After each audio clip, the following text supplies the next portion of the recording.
guys, and welcome back to my channel and episode 6 of Let's Talk About It. So thank you guys for watching our last video on basically mummy issues and stuff. If you guys haven't checked it out, please go and check it out. I'll link it below. This episode we're going to be talking about daddy issues and our daddy issues. Getting real personal. We both come from like single parent homes, so I feel like we're the perfect people to speak about this because it's true. It's really true to us. Yeah, it's real to us. And our last video, I feel like some people were quite offended because we were like generalizing like whatever. Like you can't expect everyone to understand a situation. But some people found it very relevant and very true to them. And if it wasn't true to you, then that's okay. But just appreciate other people's struggles and experiences. So since there was a bit of controversy, all my videos are going to be controversial because it's real, right? So I've got some statistics here about what we're going to be talking about today. Dropping some facts only. So I'm going to read them really fast, and I'll put the rest in my description box below because there's quite a few. So it says 43% of children live without their father. 90% of homeless and runaway children are from fatherless homes. Wow. 80% of rapists motivated with displaced anger come from fatherless homes. 71% of pregnant teenagers lack a father. 63% of youth suicides are from fatherless homes. 85% of children who exhibit behavioural disorders come. 90% of adolescent repeat arsonists live with only their mother. 71% of high school dropouts come from fatherless homes. Wow. 75% of adolescent patients in chemical abuse centres come from fatherless homes. 70% of juveniles in state-operated institutions have no father. 85% of youths in prison grew up in fatherless homes, and it goes on and on and on. And these numbers are sky high, like crazy. They're crazy statistics. But we can tell that having a father in a home is very, very, very, very important. That's the reason why 2 people are supposed to make 1 child. Right. It's because it takes 2 people to raise one child. Otherwise, it would be possible it is now possible for a woman to have a child by herself. But that's not the natural way. That's not the way God ordained it. That's not the way God created it. Adam and Eve made Cain and Abel. Like just having that family unit where there's a mother and a father, because both the mother and the father have separate roles. They don't have the same roles, so that's why it's needed. Do you know what I mean? Yeah, and it's possible for a woman to take on that role and raise a family in a healthy way. Yeah. Without a father present. 100%. But something is going to be missing. Whether we want to kind of accept it or not, something is going to be missing. Always. And you may think, but my mum raised me and I'm perfectly fine. Yeah. But you know what? We never really realise that we have daddy issues until you start analysing your behaviour. Definitely, getting inside your own head and thinking, why do I do these things? Why do I attract this kind of guy? Why do my relationships always end up the way that they end up? When you start questioning that, you will realise that it actually goes back to you having daddy issues, or your dad not being around, or maybe your dad was abusive or something like that. I feel like people connect the phrase daddy issues to something so negative. But it's really not. It's just the fact that your father wasn't present and it has affected you in some way. It doesn't mean that you are this psychotic female who hates all guys. No. There was some like that they go to extreme. Of course, but that's more than just daddy issues. That's psychotic. Issues. That's issues full stop. But we never grew up with our fathers. No. I've always known my dad my entire life. But when I was younger, I don't really remember him. Yeah, I don't remember him, so I don't miss it. I don't miss that. That's when I was younger, I had no idea. I saw him from time to time. But it never even crossed my mind once that, how come everyone's dad lives with them but mine doesn't? I just never, my home was full of love. So it never bothered me until I got older. And then I started thinking about what I wanted for my family. And I realised that in me trying to learn to be a wife and trying to learn how to hold a family together will 100% be coming from me. Yeah. It's not what I've learned growing up. Right. 100%. Because I didn't see a family unit connected together. So I'm not going to be like, so my mum and dad did things like this, or they made decisions like this, so that's how I'm going to go forward. I'm going to be... Yeah.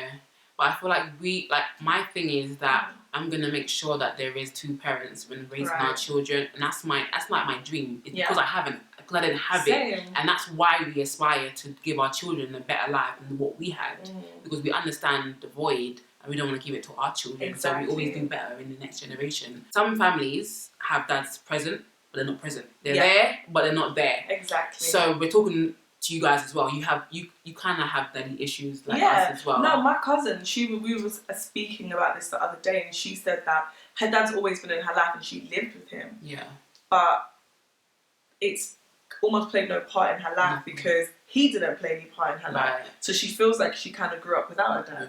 Even though her dad was sitting on the sofa every single day and getting up and going to work and putting money into the household, he wasn't there. Yeah. If you're a father, you're supposed to be actively playing the father role, like a mother is actively playing the mother's role naturally. Your dad may be at home with you, but there's no interaction. There's no him teaching you how to do this. There's no accountability. There's no, you've got a boyfriend, let me speak to him. There's none of that. So it's kind of like there's a void there, and because he's there doesn't mean he's actually there. And what do you guys think? Like, honestly, get involved in the comments about this topic, because we were discussing it, and I was saying that when a guy gets with a girl who doesn't have a father, there is almost a lack of respect for the girl in a way, and you may disagree completely and be like, my boyfriend loves me and so does mine. but initially it's like there's no one for them to be accountable to. So it's like, I don't know how to explain it fully, but I have discussed this with a lot of people, and they do all feel the same. That there's no pressure on the guy. It's like there's no one protecting her, or there's no one who they have to answer to, or no one that they fear that's behind the girl, you know? Yeah, 100%. And like in my experiences, whenever I'm talking to someone, he will always be like, oh, is your dad around? Or like, is your dad in your life and stuff? And I'm kind of like, no daddy around. No daddy, I kind of just like skip over the question, like, no, that my dad's not around or whatever. But you kind of see the tone change a little bit, and I always want to know what happened to your dad or why he's not in the picture. And it's like, it kind of gives them a little bit of leeway, like a little bit, like, I don't know why, but it's there's like a little gap, like, oh, okay. Depending on the guy, if he's a natural manipulator, he could manipulate the situation. But if he's generally a caring person, he'll kind of try and play that, fill that void. That's why you have to be careful who you get with if you're like a fatherless person, because they could easily manipulate the situation, and because we're vulnerable, we are vulnerable. But it's not only about the guy. It's about the girl too. Because if you haven't, like, your dad is supposed to be the first man you fall in love with. He is literally supposed to set your standards of love over here, and anyone that doesn't offer you anything, even if it's short, just that much short of that level, it's not enough. You're just like, no, my dad loves me wholly and completely, and I will not tolerate anyone taking me out of my home to treat me worse than how do you know what I'm saying? But if you don't have a dad, then you don't have that standard. You don't have you don't have a level. Like, how do you gauge it? So it makes it difficult. And for me, I kind of took the opposite approach and was like, I am never going to tolerate anyone that doesn't respect me. Like, I don't know why I had that stance. I just felt protective of myself. My relationship with my father was quite financial. Where it was, I see him and he gives me money. So that was the type of guys I went for as well, which is actually a bit of a negative thing. But I was young and I just thought, no, if you can't look after me, if you can't take me places and stuff like that, then he's not a guy. But he's not a man. He's not a man. But it was coming from a place of hurt, because I didn't have love, I had money. So when I look for a guy, love can be there, but more so where the money at? Where the coins. Exactly. Like what you saying, bruh. It wasn't like deep. Like, okay, tell me how much money you have. But I just, when I look back on it, I looked at all the guys that I dated and I was like, they weren't the best. But they were making coins. You respected them because of the money. Exactly. So her thing was more like money and stuff. My thing was like a lack of attention. So I always craved that kind of attention. I didn't realise why I was searching for it in guys and why I was just like going after that attention. But I realised it's because I didn't have it at home. I didn't have the attention. And when you don't have that at home, you go searching for it so many different places. Yeah. Because you still need it. It's a hole. It's actually a real life hole. It's not like, oh, she's making it up. Oh, she's just doing this. It's a real hole. And it's like, once it's filled for that time, you're happy. Then when that person goes you quickly need... It's like your arm... I don't know. I can't explain it. It's like something is It's like a heartbreak. It's like you're constantly heartbroken because... Exactly. Because of that absence. Yeah. And then someone will come and temporarily glue your heart back together, but it's temporary. Yeah. And you really have to get to the root of it. So it's good that you've actually addressed that. Yeah. And you know where it's coming from. Because a lot of people do not know where that feeling was coming from, where their behaviour was coming from. Yeah. My void filler is God now, because I see God as my father, and that's why I don't feel like I need a physical dad, because God has now become my father. The Bible says that God's the father to the fatherless, and that's like my scripture. That's why I stand up on it always. So I never feel like I'm lacking anything, but deep down, and when I realised my negative patterns that had happened in my life, I realised that it was because of that void that was missing. Yeah. And also one thing I noticed was there was a safety thing. Like when I didn't feel protected, I didn't feel like I was safe.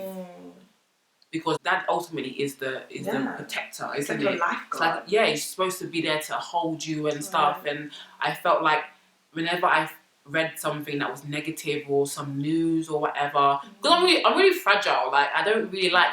I'm really fragile. So if I hear like bad news, I'll think about it the whole day and like whatever. And I remember back in the day when I used to hear something bad that happened within my family or whatever, I used to run to a guy just to feel that safety, someone just like, it's okay, it's fine, don't worry. And I didn't realise that at the time, but now looking back, I'm trying not to make anyone my crutch. I don't need people for that. I need God for that. So I'm trying now not to run to someone when I'm feeling like unsafe or whatever. Good. Yeah. And even with God, like every time I pray, I be like, dear God. Do you know what I'm saying? And I realised that I couldn't say father or dad when I'm praying. Yeah, it's so hard. Because I don't even really speak to my dad that often. Right, or even say dad to... I was uncomfortable with the word. Yeah, same. Literally, like, it took me, like, when I was younger, I couldn't even really say dad. I would just start saying what I had to say to him. Yeah. I wouldn't be like, daddy. I'd just be like, so you know? And just hope that he turns around and listens. So like when I started praying and trying to build up my relationship with God, I realised that I have to get over this word dad. And I have to make God my dad. Even though I have my dad, I love my dad. But I had to make God my dad because that was the only way I'd get comfortable with the word and the feelings and everything. And now I can say it and it's fine. And guess what? Now I can actually say to my dad, oh daddy, and you know, your dad. The physical dad. It was hard to get over the actual word. Yeah. And even that's an issue. That's a real good point, because a lot of us address God how we address our earthly fathers. Yeah. And it's so scary. Like any issue that you had with your earthly father is the same issues you're going to apply to God. Like sometimes I felt like God's not here. God has left. God's not there. And I'm thinking, where's that coming from? Where's that fear coming from? It's like, because my dad left. Because he wasn't there. Because he left. Do you know what I mean? So you always think, oh, maybe he doesn't love me. Maybe he doesn't care about me. It's so deep. It's so deep when you think about it, how it relates. But you have to understand that God is not like man at all. My dad's not here. Like he's not in the country. So it makes it difficult because not only is there a relationship distance, there's a real life distance. Right. So even if the real life distance became close and he moved to England or whatever, the relationship is not there. So it's two kind of barriers I have to get over. Even if he was in the country, would the relationship still be as close as you want it to be? No, it wouldn't. And when I say my dad is old school, I say old school because of how he was raised and how his parents were probably raised. And it's like all those things that have kind of come into effect, and this is the father who he is now. I feel like he could be better. But I do see him try from time to time. But it's not consistent enough for it to be warranted as a great dad. But then at the same time, it's weird because I see my dad, He comes to the country all the time. I go to Ghana every Christmas. I live with him. I call him. We speak. But the relationship is just not... I don't know. I think I've created this ideal that I want, and I'm not getting it right now. So that's where the void is for me. It's like, oh, I really wish you just cared more about what I was doing, or I really wish you picked up the phone to call me and just say hey, or I wish when I'm in Ghana you would plan a dinner for, like, because I've got 6 siblings, for like the kids, and say, kids, let's just go out and spend time together.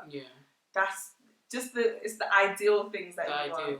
But he's in my life, he's there, I know where he is, I know where to find him. If I wanted to go and see him, he would pay for me to come and see him. But then it's just the little linking things that that show the love. So.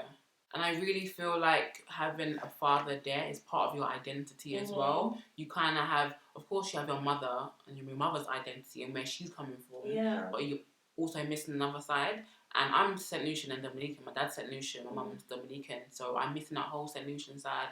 It's not like I can go to St. Lucia and stay with my dad or whatever. Do you even contact any of your... Yeah, my half... I've got a lot of half sisters and half brothers. So I've got a few half sisters and brothers in St. Lucia. So we can like connect and stuff. But my situation is a little bit different because my dad wasn't a good person. He wasn't a good guy. He was like in prison. He did a lot of abusive things, and so that kind of throws in, like, that kind of makes it worse.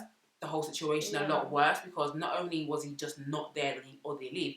In fact, my mum left him. We literally ran away from him. That's how crazy our relationship was, and I feel like that kind of puts another layer on top of not having a dad, the fact that he wasn't a good person. And it's like, now how can I be a good person coming from someone that wasn't? It's kind of like I'm a product of that. So who am I? So who am I in that? So it's kind of a weird kind of mix. But like I said, like, God's my father anyway, so I don't have that void missing. Of course, like, for our children, we want the best. We want a mother and father. So. I would not, honestly, and people might think, oh, that's pathetic. But having a 2-parent home for my children is one of my ultimate goals. Goals. For real. Because a lot of our generation growing up, there's a lot of baby mothers and there's a lot of baby daddies, but there's no families. Like, we're now creating another void for our next generation, and that's why I was talking about being better for our children. That's why we need to make sure that there's a cemented mother, father, what's it, unity? Structure. Family structure before we bring in a child into the picture. The thing is, people get together and they're great in a relationship together. When you add a child to that mix, it doesn't work. So ask questions. I always ask my boyfriend questions like, so, you know, if we had a kid, I don't want one right now. And I know he's going to watch this. I don't want one right now. I want to be married first. But, like, how much of a role would you play in their lives? Because, you know, a lot of people don't ask these questions. No. Will you actually take the kids to school and see how they behave around children? Pay attention. Yes, 100%. Ask them questions. Do you even know how to change a nappy? Yeah. Do you know, ask them real life Well, that can be learned. That nappy thing can be learned. But how much do they care about the kids that are already in their family? Right. That's what. And how much are you investing into that? Because you start investing into your child, because anyone can have a child, but how much do you invest into that child's future? I love seeing happy families whereby it's like it's just so beautiful because it's like an exchange. Mother's giving, dad's giving, child's giving back to the mother that's been given. You know what I mean? It's like, it's a beautiful exchange, but when you have someone in your life that is like just a dad by title and not by actual action is a bit like, that's not what we want. No, we want an active father that is going to be playing the role. As a mother, I could deal with that. Like, I feel like I would just pick up the pieces and look after the child, but it's the child I will feel sorry for because I know what I would be creating. And that's the thing, mothers can do it. Single mothers, the ones that are out there, well done, because you guys are amazing. It's hard work. We're definitely not discrediting no, single mothers, because you guys, oh my gosh, the respect is crazy. Like, my sister's a single mother of 2 children, and the amount of personal sacrifices she has to make to make sure that my nieces have everything is crazy. And I actually understand how much of a sacrifice she makes daily for these kids, and I couldn't do it. So big up single mothers, man. We salute you. Mothers can do it, but nothing can replace the father. Yeah. The good father. The good father.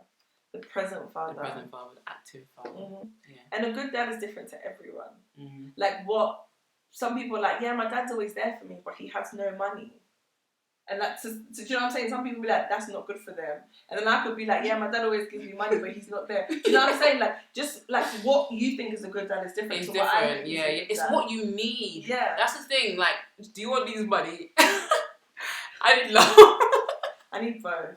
What I'm saying is that we all have needs. Like, we all have personal, different, separate needs. And that's what makes a good father. A father that can see our needs and meet it. Exactly. That was the point I was trying to That's what I was trying to say. Yeah, a dad that can pay attention to what a child really needs and provide that. Yeah. Because some kids lash out or whatever, and then the dad needs to be, okay, where's this coming from? Assess that, tackle that, get back on track with the child. You know, not just paint out they're a bad child and whatever. Like a dad is someone who's constantly in tune with you. Invested. It's about the investment. How much you invest in a child? Because anyone can have a child. You can have 5 children. Everyone can have. But no investment in any of those children's future. What do they want to do? I think of a good father and I think of David Beckham. Like, I don't know why, it's random, but I feel like he's invested in his boys' lives. Like, and girls' lives. Yeah. But even like on YouTube, do you watch Jamie and Nick's? Yeah. Oh my god, I was watching a video and he was like, when he was going to get his nose done or whatever, and the way he was talking to Ava. So cute. And I was just like, so nice. Yeah. But that was someone who was ready. Ready. Oh, that's another point as well. He was ready to be a dad. Yeah. And ladies, I know that. I know you love it. Yeah, and you want a baby and you want the perfect family. But if the guy is not ready, the babies are going to come and they're going to suffer. Still not going to be ready. Yeah, they're going to be ready and the child's going to suffer because you're being selfish.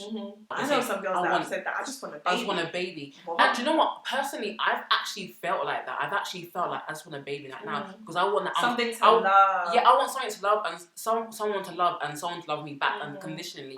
My thing is, I'm not bringing a child into the world without a father. I'm not going to repeat the same mistakes that like my mother made. Do you know what I mean? I'm not going to do it. I'm going to be better for my children. So I'm going to wait, shut my feelings up. Yeah. Suppress that. And you know what? The need for a child or the want for a child is real. Like, it's love. Yeah. But hold on to that. Yeah. And get everything in your life in check. So that when that child does come, it's just, you can enjoy the child. Yeah, because it's a structure. Yeah. But babies are a blessing, so even if you're pregnant right now, if you've got a child that's 1, 2, 3 years old or whatever, your child's a blessing and you're able to do it. I feel like you'll always be looked after anyway. God's going to look after you anyway. Yeah. But if you haven't got a child, and I'm sure the people that do have children now, they will tell you to wait. Yeah. Can people that come from single parent homes still succeed? Of course. Of course they can. Look at us. Got together. We did this video more to see the underlying issues that cause us to act in ways that are not good for us, as opposed to saying, okay, you didn't have a dad, now you're doomed in life. I think the deeper question is, can you be in healthy relationships without having a dad? Ooh. And that's also yes. Yeah. But you have to understand yourself. Yeah. And understand how you've been affected by that. Right. And if it's negative, work on that. Find a way to let go of that. Yeah. And find a way to accept. Don't be angry. It's not worth it. Don't feel like, oh, I hate him. I've tried so much. He doesn't care about me. Okay. But don't build up that anger within yourself. It's not worth it. It's going to make you unhealthy, and you are going to take that into other relationships. Let it go. Let it go. And that's another point as well. Forgiveness. Like, forgive the father that wasn't there. Yeah. The father that left. The father that was abusive. Yeah. The father that abused your mother. Whatever it may be, you need to be able to release yourself by letting it go. Because if you hold on to that, when you go into another relationship, you're gonna take out those daddy issues on the man, and the man's gonna be like, where is this coming from? Yeah. And that's more baggage to bring into a relationship that's already stressful. Forgive and let go, really. For your own sake. Go out there, be great girls. Be great girls. Go find great men. Have great marriages. Find great men. Babies. Yeah. Okay, guys. Well, I hope you guys enjoyed this video. I hope you guys learned something. We always love to read your comments and stuff. And I think this is the last time you'll be seeing Dior on my channel for now. For now. But she'll definitely be coming back. I'll be back, guys. She'll be back 100%. But in the meantime, check out her channel. There's 2 videos on there right now with another one coming tomorrow. Yay! So it should be out by this time this video is out. Yeah. So definitely check out her channel again. And thank you for coming. Thank you for having me. Yeah. I hate hugs on a real. Guys, this is so uncomfortable for me. My daddy is